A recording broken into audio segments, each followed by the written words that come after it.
Good morning, beautiful people. It is Sarah Willoughby from sarahwilloughby.com. I am so excited today. I have an awesome guest with you, a beautiful friend and colleague, Louise Siwicki. Welcome. Thank you so much, Sarah. I'm so excited to be here and to chat. Thanks for having me. I am really excited for this conversation. I know that we have spoken a number of times, but I don't fully know all of your story. So, in a minute, we're going to share that. But let me just introduce you to everybody so that they already get this flavor of all the amazing things that you are doing in the world of fertility. So, Louise Siwicki is a global award-winning fertility hypnosis and coaching expert, a specialist in the fields of Neuro Linguistic Programming, Line Therapy, which I need to learn more about, and Hypnotherapy. She is the founder of Louise Siwicki Coaching, a public speaker, and head of development Australia for the European Fertility Society. Well, that will all keep you very busy. There is a lot to unpack there. As well as private clients in 2024 via group programs, workshops, and consulting, Louise is partnering with workplaces providing fertility-specific education, training, and support. And I love what you've written. 1 in 6 couples globally struggle to conceive. We're going to dive into that. Her mission is to advocate for those that need it most during what is one of life's toughest challenges. And I think you expressed that beautifully. And that's obviously why we connect. We've both been on our own individual crazy fertility journeys that led us in very different directions. But let's dive into your story and just share a little bit about what you went through personally and then how that has translated into the work that you are doing today. I guess my journey, would probably be nearly 10 years ago now, or 11 years ago. We'd been traveling overseas. We'd come home. I was, just about to turn 30, and my husband, who was my partner at the time, we just decided the natural progression, I guess, was kids. It was time to grow up, in inverted commas, get a real life. And I not for one moment thought that we would have any issues. I didn't really back then. I mean, infertility was obviously an issue, but it wasn't really talked about. And it wasn't something that I was really across. So it didn't really occur to me that we might have any issues. And I went off the pill, and we started trying. And years passed by and nothing was happening. I was literally not falling pregnant. There was, on paper, nothing physically wrong with me. It just wasn't happening. And I guess as the years were going on, my mental health was starting to slip. The anxiety, stress is why it wasn't happening. What was wrong with me? All these feelings of I'm starting to fail. I'm not worthy of becoming a mum. Like all of this stuff really, started to compound and magnify. And we went to a fertility specialist a few years into the journey, and we did IUI, IVF, all the usual, nothing. We were about 5.5 years into the journey, and I hit rock bottom. And I went into my fertility specialist office, and she said, I can't see you for 6 months. You need to go home and you need to sort out your physical and mental health because this is never going to work. And that was probably the pivotal turning point in my journey. At that point in time, I thought she'd given up on me. I felt devastated that my fertility specialist had given up, but it was honestly the best thing that anyone had ever done for me, and probably to this day still has, because it was a trigger for me having to really to look within and really understand what was going on. And I went home that night and I took my dogs to the dog park and I looked up the stars. It was dark and I said to the universe, I need help. And up until that point, I had not really been a spiritual person, or I hadn't been open to it, but I needed to know what was going on, and I couldn't understand. And I went to work the next day and something happened, something shifted, and I there was something inside of me. I think asking for help really opened my eyes to what else could be going on, and what other help I needed. And I gathered a team of professionals, both from the holistic point of view and the medical. I had been diagnosed with celiac disease, chronic fatigue, adrenal fatigue, and depression. So I needed help. My body was crying out for help, and I decided to finally listen. And I spent the next 6 months really healing my mental health. and my physical health. And I said to my partner at the time, the husband, I wanted to get married. I needed something to take my mind off something. I needed to reconnect to my happy heart and find my joy again. And I said, that's what I did. I spent 6 months organizing a wedding and really just getting back to who I was. What were the things that used to make me happy before infertility? Really, I lost that. I'd lost everything in the process. And it was the December we got married. That was 5 months after I'd left my fertility specialist office that one time. And it was January 4th, 2017 that I walked back into the fertility specialist office, 6 months to the day after I'd left, because I was very much Okay. like, she told me to go away for 6 months, so I did. And Literally. to the day. And she said she took a whole lot of bloods, as you do, for the next round of IVF, and obviously one of them is a pregnancy test. And I was on the on the train on the way home from work the next day. And she rang me and she said, Lou, are you sitting down? I said, yeah. And she said, you're pregnant. And I couldn't believe it. And 9 months, pretty much the day after we got married, we gave birth to our first child. Mm-hmm. And I think, or I know that obviously while every journey is different and every woman's path to parenthood is different, the mind-body connection is undeniable. And finally, I realized that this was key. And it was in that moment in time that I thought, you know what? If this can help me, if I can help myself, then I can help others and I can make an impact, a true impact. So I guess I'm now 3 children later. I've got 3 under 5, which is really exciting, but also really busy. And I've now birthed an amazing business, which I'm so passionate about. And just, I feel so fortunate every day that I get to support women and men, not just a women's health issue, it's a men as well, men's health issue, towards their dreams of, finally realizing their dreams of parenthood, but also reconnecting to who they are, their authentic self, their happy heart, and finding that compassion for themselves again. I think over and above all, we all want a baby, obviously, but that is really important, finding your happy heart again. The happy heart, a dear friend of mine says a happy heart is a magnet for miracles, and she's very, very, she's on the money there. It's so beautiful, and I agree with you. That was my experience as well, was that when I let go of all of these feelings of I should be doing this, and feeling like I was just on this perpetual hamster wheel that I couldn't get off, and I just surrendered to the universe and I reconnected deeply with myself and my own heart. That was when I too fell pregnant naturally with my second child, with my daughter. um, I love that you recognized that it is that mind, body, spirit connection, and that you needed to take that time away for yourself, because with a lot of the people that I work with, there isn't that understanding and that recognition. So thank you for explaining that so beautifully, because if in this whole conversation people hear nothing but that, I think that sets them free, and that helps them to understand how they can potentially help themselves on this journey. 100%, and every single one of my clients, they're all high achievers, used to working harder and you get what you want, or you achieve, if you work harder, then you achieve a certain level of success. And this is one thing in life, that if you work hard or if you keep going, that it doesn't mean that you end up with a baby. And that can be devastating, because if you're so used to being in control, you're so used to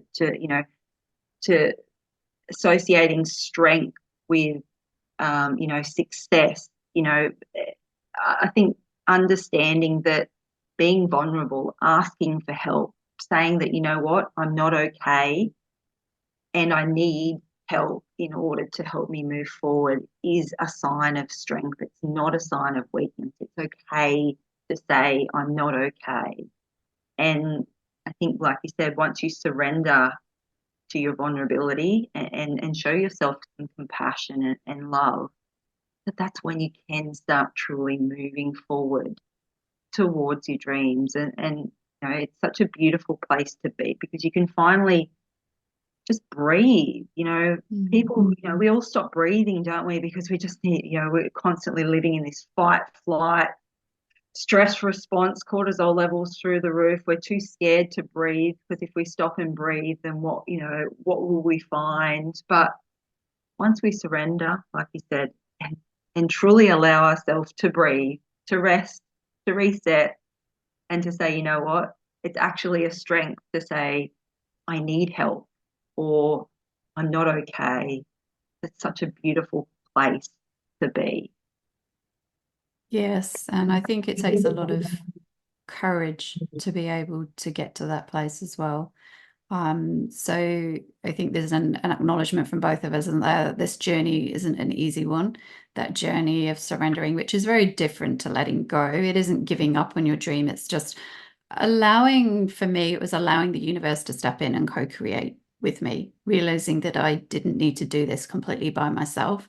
So asking for help from, you know, the physical world, but also asking help from whatever else I believed was out there at the time, just to step in and to take away some of the pressure. And that support was given to me the minute I asked for it. That support was given to me, and I went on this journey of rediscovering who I was, which became my biggest gift. And I think you've already alluded to that as well. That journey back to yourself was so important because it then you carry that through the journey of motherhood. Absolutely. I mean, I wouldn't be the mother I am today or the business owner, and I'm sure you'd say the same thing, without the journey. If I had now looking back, I feel so blessed, although I would never wish infertility upon anyone. I'm so glad it happened to me because it was an opportunity for growth, for learning, for healing. I had so much stuff in inverted commas that I needed to let go of, to heal, to process, to move forward. You know, a lot of family generational trauma, a lot of feelings of unworthiness. And, you know, I hated myself. I didn't love myself. Like I look back now and I was so, although on the outside looked, you know, for anyone looking in, I probably had this, you know, seemingly wonderful life. I had a loving partner who is now my husband. We traveled the world. I had a beautiful, loving family. You know, I had a decent job, all of this stuff. But underneath, my mind was poisoning my body and I was so unhappy. And I didn't even really realize it until I hit rock bottom, until infertility slapped me in the face and said, you know what? You have some stuff that you need to heal in order to move forward. And if I had fallen pregnant in the beginning, I wouldn't have had the capability to be the mother I am today to my children. So I'm so glad that I was able to see the struggle as an opportunity for learning, for healing, for growth. And when you're in it, it's really hard to see that. Like really hard. I talk to so many of my clients and I'm like, you know, I'm telling them and they're just looking at me with this blank face going, but I just want a baby. But you know what? When they come out the other end, when they're holding that beautiful baby in their arms, they say to me, Lou, I get it. I get what you were telling me. I see it now and I'm so thankful this happened. Mm. And It, what they say. it is that crazy journey, isn't it? It's, yeah, when you're in it, I'm sure there's people listening to this like in a way wanting to slap us saying, you know, like I'm still in it. How do I get out of it? But it is about just trusting, connecting with heart and realizing that this is more than just a fertility journey. Yeah, it's like you said, it's you know, if this was me 11 years ago, then listening to this, then I'd be like, how can you say that? But I think that's all about surrendering, trusting the process, trusting your own journey, you know, Mm.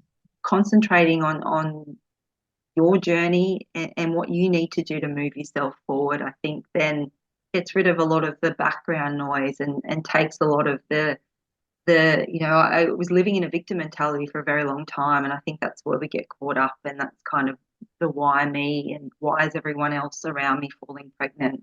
Why can my sister-in-law fall pregnant with 4 kids so easily and I can't with mine? And that puts you in a very victim mentality, bitter mindset. But by shifting the focus and saying, you know what, this is my journey. There's an opportunity here for me, and I'm going to take full responsibility for that opportunity and and and growth and learning. It just shifts the way that it's only a slight shift, but it's enough to start moving you forward, isn't it? It's enough to really lift the vibration and start to connect you back into that happy heart so you can move forward on your own journey. I would love to learn a bit more about timeline therapy because I haven't heard about that before. Can you share what that is and how you work with women and couples in that space? I guess timeline therapy, it's a bit of NLP, which is Neuro Linguistic Programming, and hypnotherapy. So it comes from both. It has roots in both, but it's more, I guess, a light form of hypnotherapy is probably an easier way to describe it. And really, timeline therapy is about it's saying that, it's really looking at infertility as, okay, well, what's really going on behind the scenes? I guess infertility has presented itself, but why has it presented itself? And potentially what is it that's going on behind the scenes that is preventing us from moving forward, preventing us from realizing our dreams of becoming a mum? So there's a lot of the time there's generational trauma, there's programming from 0 to 7 that has created a belief system that over time has created the reality that we're living in, isn't it? Because thoughts become feelings, feelings become our belief system, and our system becomes our reality. So we need to go back in time and we need to change this programming. We need to create a new empowering story about, what is your belief system about your body's ability to fall pregnant, stay pregnant, and deliver a healthy baby? If you've experienced miscarriage or multiple loss, or you're just not falling pregnant and the grief and the trauma around that, I mean, you start to doubt your body's abilities. It's like, well, my body's failed me. If you're over that magic 35 mark, all of a sudden everyone's like, I'm too old. It's never, my time's running out, because there's a belief system that as soon as we wake up on our 35th birthday, then we're too old. Like, it's just like, no, like, obviously, yes, as you get older, it does get a little bit more challenging, but 35 does not say you are too old by any means. So it's like, if you're telling yourself over and over, I'm too old to become a mum, then the mind goes, hang on, maybe she's too old. So we need to go back in time and we need to change that. We need to create new empowering stories. What do you feel about how do you truly feel about yourself? How do you really love yourself? Do you feel worthy of becoming a mum? Do what's going on there? So all of the, like, timeline therapy is a powerful, powerful therapy for fertility, because we just go back and we get rid of all the rubbish. We get rid of all the baggage and we start off with a clean slate. Then we can move forward without everything that's been weighing you down, all the generational trauma, the grief, the sadness, anxiety, fear. Let's get rid of it. And, we can't, obviously, we're human, so we can't neutralize these emotions. We're always going to feel them, but it's about not being overwhelmed by them. It's not being stuck in them. It's about not allowing them to consume you to the point where you're paralyzed and you can't move forward. It's about getting to the point where you recognize that you feel that emotion, but you can then move forward fairly quickly. So it is an amazing, powerful technique that really allows a lot of freedom for my clients to be able to move forward and reconnect back into their happy heart and successfully navigate their career and their life and their fertility journey at the same time, with a belief system in their nervous system and their gut that they will become a mum when the time is right. And you know what? When you get to that point and you surrender and you say, you know what, it's okay, and I start breathing again, then you can move forward. You just feel this lightness, don't you? You feel calm. The overwhelm goes away, and you can think clearly, and you can, it's one of the most freeing feelings in the world, I think. Probably the only, really way to describe it. Thank you for that beautiful description. I'm very intrigued, and I love any therapy that actually takes you back to the root cause, that peels the onion, that really gets to the heart of our issues, because a lot of the way that we live life is to ignore our emotions, repress our emotions, stuff them down, put a band-aid over our problems, look the other way and move on and hope that we can just keep doing that. But I think what we've both experienced, and so many of our clients experience, is that you get to a point where that doesn't work anymore. That may have been your coping mechanism and served you up to a point, but then it all gets too much. And that's when it comes out in lots of different ways. And for us, it was through our fertility journeys. And we then forced to look at it. So what I love about the work that you're doing is that you're enabling people to deal with this stuff now, to sort of get a little bit ahead, so that when something happens, the next miscarriage or the next negative pregnancy test or the next appointment, that you find out something else that you didn't want to know, you're not, it's not that thing that then just pushes your head back under the water and you feel like you can't breathe again. You're able to take the journey a little bit more in your stride. And that's so incredibly important, because on this journey, we're not really, I learned this the hard way, we're not in control of anything in life. I always thought I was, and this was the first time I realized I wasn't, but we can always be in charge of how we respond. So the beautiful work that you're doing is so important for people, as alongside whatever journey they're going on from a medical perspective, whether they're going through IVF or IUI. So thank you for sharing that and explaining that. And I'm definitely intrigued and might book a session in myself with you. I think, and this is not this these are skills that are transferable to every part of our life. I mean, having the proper tools and the strategies, and like you said, I mean, we're in control over nothing in the world except that the way that we perceive something, which is all in our mind, isn't it? So if we have the proper tools and the strategies with it, which we all do within us, that everything is inside of us. It sometimes just takes a professional or somebody else to be able to, like you said, strip back the layers or dig to, the bottom of the hole and be able to uncover perhaps where these have been buried under weight of life or infertility.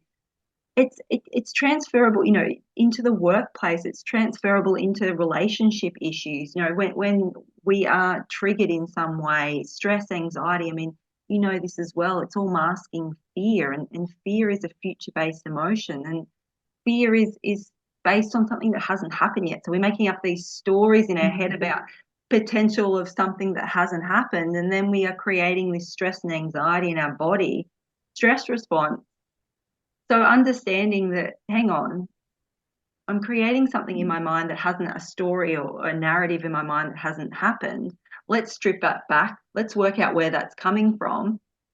Takes the power away from it. It's like, okay, now I can breathe again. Now I can get some oxygen into my body. Now I can think with a clear, calm head. And I haven't let that situation get to the point where it's overwhelmed me, and I've, rocking in the corner in the fetal position,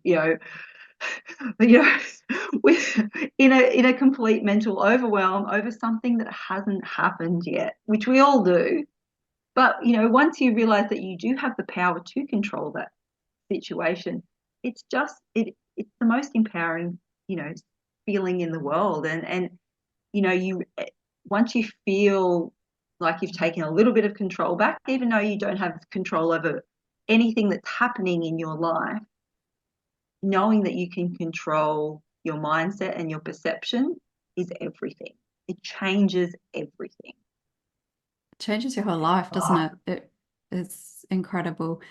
So I want to now delve into the work that you're doing in the workplace, and what was your motivation for going down that road? Because it's something that deeply impacted me. I was working in the corporate world when I was on my fertility journey. I didn't feel like I could share what was going on because I didn't want my employer to know that I was even trying to have another baby. And it was a very, very isolating experience. So this work that you're doing is so needed. And I would love for you to dive into that and share more about what you're doing in the workplace. I guess I was the same. I was working in the legal industry, what did I say, 11, 12 years ago. Obviously, fertility was definitely still a very taboo subject, especially in the workplace, and definitely was not mentioned in the legal industry. And I was there for the whole 6 years. And although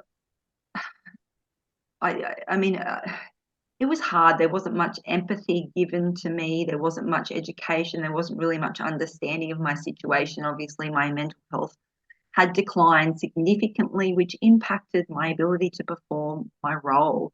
Nobody really understood why I didn't share it to write near the end, because I was scared. I was scared that I would lose my job. I was scared people wouldn't understand. I was scared, and it really impacted my fertility journey to the point that it just added that extra layer of stress and anxiety, which just in some days it just paralyzed me. And I vowed it. I didn't, I think for me, why it's such a personal passion of mine is because I do not want anyone in the workplace who is already struggling with fertility issues. That is already one of life's toughest challenges. Stress levels are heightened, you feel so alone already. To then spend 8, 10, 12, 16 hours in a workplace where you feel like nobody understands either, or you feel like you don't share, you don't feel safe or supported, is not what I want. That's why I'm so passionate about it. I want to change in my lifetime. I want to see change to the landscape of how we view fertility in the workplace. I want to see workplaces properly educated on what it is. What is fertility? What are the emotional needs? What are the physical needs? What are the practical needs of someone who is on their fertility journey? Because often we don't know ourselves. We can't express what we need. So if there is an understanding in an organization, a basic understanding of what level of needs, what do you need? What is the language to use? We all know, somebody who's very coming from a kind-hearted place, would be having a conversation and say, why don't you just relax? Or, maybe just, take a holiday, go and get drunk, for somebody who is suffering secondary infertility. Well, at least you've got one, all of these things, all of this language that is, although well-intentioned and there is no malice behind it, can be very triggering for someone who is, obviously struggling. So having a basic understanding of what to say to someone, what they need. Sometimes they don't need anything. Sometimes they just need a sounding board, and that's it. No comment, no offer of suggestion. So I think creating more awareness in the workplace is so important. It's still, unfortunately, in this day and age, is still a taboo subject. Whether we like to admit it or not, we've still got a long way to go. I think that last year was really big for a lot of the bigger companies in terms of practical initiatives, offering flexibility around time off, all this kind of stuff, which is an amazing start, but it's not enough.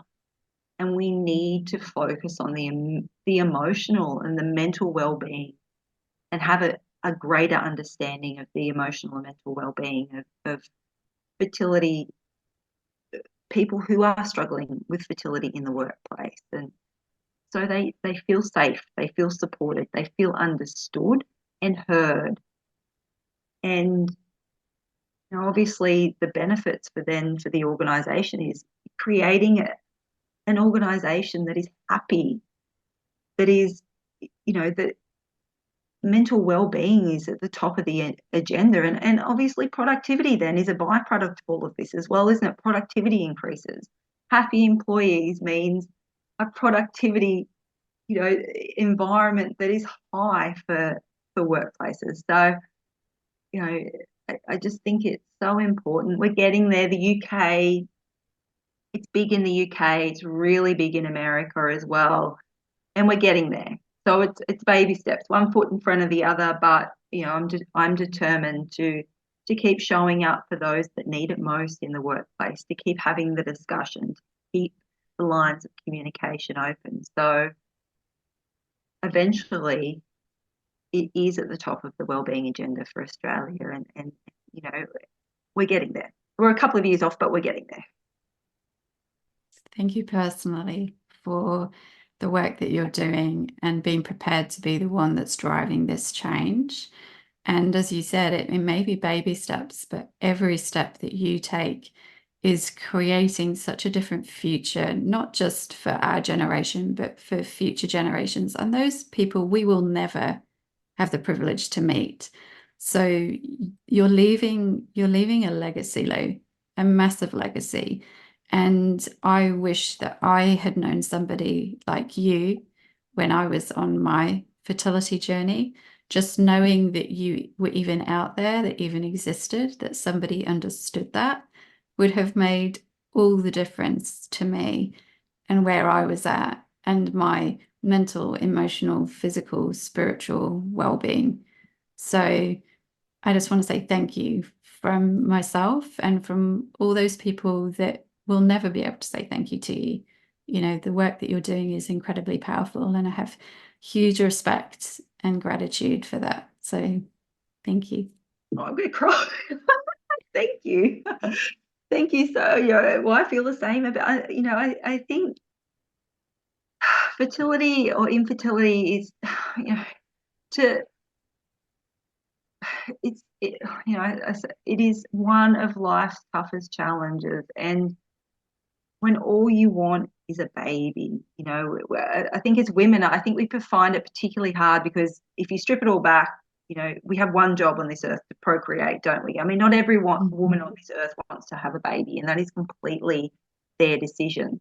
But if you do, your programming within inside you, if you go right back to Adam and Eve, it's like we were put on this earth to procreate. And if we can't, or we're taking longer than we perceive that we should, feeling, those feelings of I've failed my body's failed me, I'm not good enough, I'm not worthy, they just are so ingrained in us. And I'm here to, it's not the case.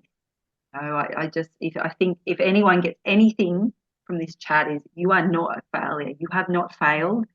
Your body is not failing you.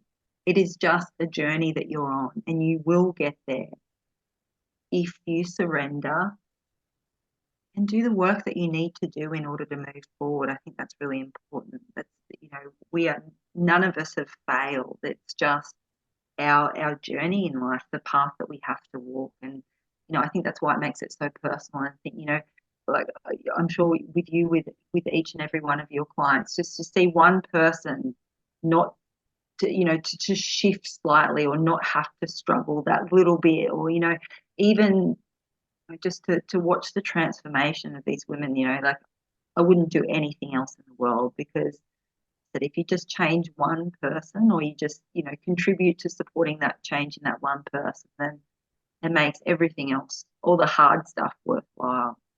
And it's such a privilege to be able to hold space for women who are at their most vulnerable, who, as you said, are feeling like they've failed, and to help them to realize that that isn't the case, and that there is hope, and that there is a different way of navigating through this is really needed. But I feel very humbled and privileged to be able to walk alongside women on their journeys, and to also walk alongside other therapists and coaches in this space. I have met some of the most amazing women, you included, who make me want to be a better person and strive to improve the work that I do in this space. So definitely, if you're listening to this and what Lou is saying is resonating with you, please do reach out to Lou. I will be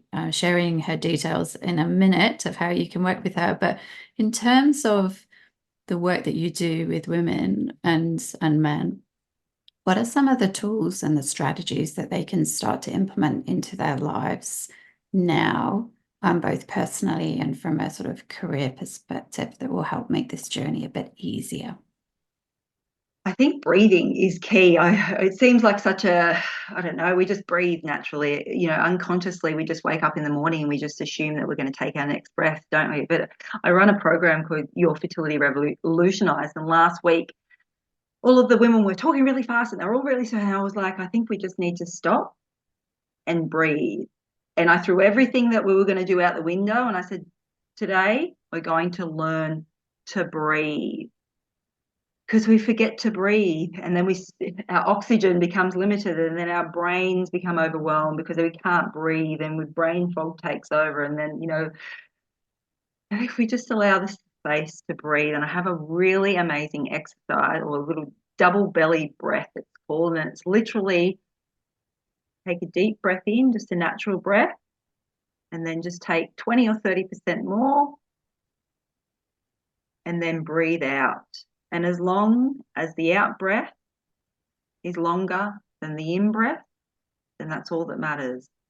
And essentially, the in breath is arousing our sympathetic nervous system. It's the fight flight. It's kind of causing a little bit of trauma, I guess you could say. The extra 20 or 30% is opening our alveoli and our lungs, giving us oxygen, allowing that blood to flow around our body. And the out breath, we're diving into the parasympathetic nervous system. So we're going into rest and reset. And you do that a couple of times and you find yourself going deeper and deeper. And then all of a sudden you start to feel a little bit calm because you're allowing your body to go that rest and reset mode, which a lot of people haven't done in a very long time. You know, they just have started to function on these shallow breaths. And by doing that, you change your state in an instant. Do it morning, do it night, you know, do it 20 times a day. By doing that, you're allowing yourself, the body, to start to calm, aren't you? And then you can start to think clearly. You know, the overwhelm starts to decrease, and it's amazing, the shift. I think that is my number one tip to everyone. If you don't, over and above whatever we've talked about, if you don't just remember to breathe, take a breath, and the results are incredible. Experienced that personally when I was lying in ICU and when I couldn't breathe. And I didn't understand the power of our breath until I no longer had it. And that changed the rest of my life, because from that point onwards, I realized that that was where my power sat. I realized that was where my truth sat. I realized that was where my future sat as well. So thank you for sharing that. That's also a lot of the work that I do with my clients, breathing meditations and just going outside. If you can go outside and do it in nature as well, the beautiful exercise that Lou's just shared with you, go outside and do that in nature. That's like a double whammy of goodness. It's crazy, next level. And if you want to take your shoes off and really ground yourself, then that's the three powerhouses there. And just, you know, like, it's just, you know, I mean, I myself have been known to, it's just breathing, like, it's just a small, like, what difference, surely what difference can it make? It is amazing. And I invite every single listener today, if you don't believe it, if you're not a believer, if you're not converted, try it for 7 days and just see. You know, you just never know. Commit to doing 7 days of breathing exercises morning and night, and just see if there's a shift. You know, because there's always a few skeptics out there, and I was one of them. But I invite you today to try it for 7 days and see if there is a shift, because I guarantee it will be game changing. Yes. And I invite people to share their experiences with us. So if you take up this invitation and let us know how you go, contact Lou, contact myself, and share that, because somebody else may need to hear it. If you have that positive experience and it works for you, and somebody reads your comment and goes, I'm going to try that as well. It's that ripple effect that Lou spoke about earlier. Just one step at a time, one small change at a time, sharing all our knowledge and our wisdom and our insight with other people. Every single one of us is a teacher and a student, and we all have the ability to change other people's lives. So our breath. This is where it all starts. Thank you for that beautiful explanation. Without breath, there's no life. We forget that. And another thing is, waking up in the morning and being thankful that you took that next breath, that you can put 2 feet on the ground and get out of bed and move. Your body has not failed you. It is still working. It is giving you the gift of life. Once you connect back into those small little things, like I said, it's the small things every day, connect you back into your happy heart. You know what? I'm so thankful that I can take my next breath, and uh, it's a miracle that in itself. Yes, it is a beautiful, beautiful miracle. Lou, we're coming to the end of our conversation. You have shared so many amazing nuggets of wisdom. And for me, I think just feeling your heart, just anybody that's listening to this, if you again take away nothing else, just I'm sure you have felt Lou's passion, Lou's heart, and how motivated and determined she is to really make a change in this space. So, do you have any other final words of wisdom, anything else you want to share with the audience? I think my last little bit of advice would be, you know what? You don't have to do this alone. It doesn't mean it's not a sign of weakness. It's actually a sign of strength. So if you are struggling, reach out for help. Ask yourself today, who is it that I need to reach out to move myself forward? Ask yourself. The body always keeps the score. We don't listen sometimes because we're all so busy in our lives. But today, I think, that was probably one of the best pieces of advice that I was ever given. Stop and listen and ask yourself. Your intuition, it tells you, who do I need? That's what I did. Who do I need in my team to move myself forward? And that's what I did. It takes a team or a village to raise a baby. For a lot of us, it takes a village to make a baby, and that's okay. That's just the way it is. So today, you're not alone. You don't have to fight this fight alone. There are so many people out there that can help you. Sit with yourself today and ask yourself who it is that you need in your team to move yourself forward so you can realize your dreams of becoming a mum. I think that's probably my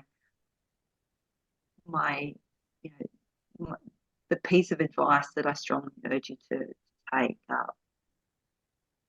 I think we all need to hear that. So thank you for sharing that. And the other thing that I want to share too is that we become so focused on this journey of getting pregnant and then maintaining the pregnancy and then having our beautiful babies, but never be afraid to ask for help beyond that and through that journey, through that pregnancy journey, because it is challenging. Motherhood is challenging. And I think when you've been through so much to have a child, and then you have those days when you're sleep deprived and you're feeling rubbish, and the biggest thing you've achieved that day is you've put out 3 loads of washing and that was it, and you haven't even had a shower.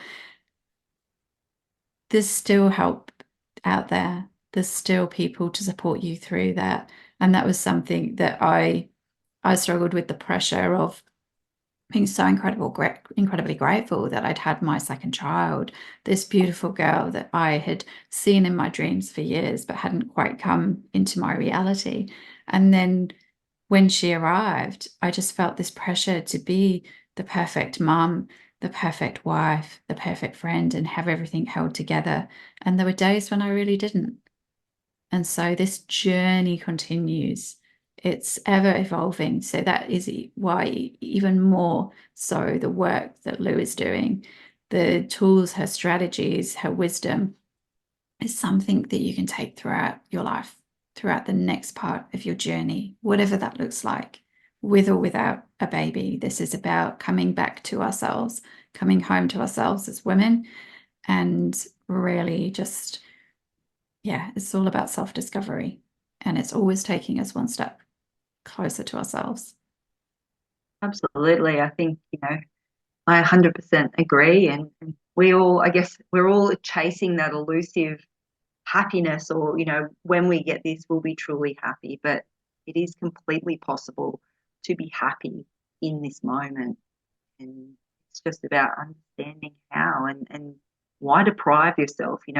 Infertility is hard enough. It is possible to really be in touch with your happy heart and be on your fertility journey at the same time. It's just uncovering what's inside and learning how to do it. And that's like with anything in life. We always think the grass is greener, or once we achieve. I've got a client at the moment, and she's just fallen pregnant, which is really exciting, but all of the emotions and everything's come back. And she was like, why am I feeling like this again? And I'm like, well, you've just reached a different part of your journey now, and you've got to reach back into that toolkit that I've taught you and really solidify all those learnings in order to get through the next stage. And it's the same with anything in life, isn't it? So I think for me, life tools, they're so important. The emotional tools, they're so important, and they are the key to connecting in with your happy heart and finding that true joy in your life. I would love for you to share a little bit about how you work with people, the programs that you offer, and also how people can connect with you. My name is obviously Louise Siwicki, and I think I'm the only one. I know I'm the only one in Australia, and not many of us in the world. So I am Louise Siwicki on all social. So if you just Google my name, you can find me. I offer, I guess, two arms of my business. I offer the one-on-one mentoring, which I absolutely love, and I have a group program, Your Fertility Revolutionized, which I think there's just something incredible about group programs with women who are struggling with infertility. It's just a gateway to really profound healing and happiness. And for the women in my program, it takes away that feeling of isolation. We're each other's cheerleaders. You understand that, you really know that people get it. That you're not the only person on this journey, and you're not the only person to feel the way you're feeling. And I think that that's just something beautiful, really beautiful about that style of work. And it's just something that I just really love. And then I've also got my fertility in the workplace advocacy. I work with organisations through education, training, support, workshops, and individuals to, like I said, really start the discussion and open that discussion and education piece about what is fertility, how can we support your workforce who are struggling with infertility, and how can we make them feel safe, supported, and secure on the journey. That sounds like you've got a lot to keep you busy, but very much. I love it Yeah. though. I think that with it, if you find something you love, then you don't work a day in your life, whatever the saying is. And I think, but finally after 35 years, I found what I was truly put on this earth to do, and I love it. So it's not work for me. It's part of my life. Yes, and I feel that, I know that about you, and have a lot of gratitude to you. So keep doing all the incredible things that you're doing. It is so very, very needed. Thank you for shining your beautiful light in the world. Thank you for sharing your heart. I have learnt so much from you today. I really have. It's really grounded me back into myself and why I'm doing this work as well. It just reinforces that, we're all in this together. So thank you. It has been an absolute privilege and pleasure to chat with you this morning, and I can't wait to see what you do next. Thank you, Sarah. And I feel the same about you and the work that you do. And I just love that our friendship has blossomed, out of this. And I think together we're stronger. We're all in this for the same reasons. We want to make a difference. We want to make an impact. So together we're stronger. And I feel very fortunate that we're on the same team. So thank you. No, my absolute pleasure. We will speak again very soon. Take care. You too. Bye. Bye.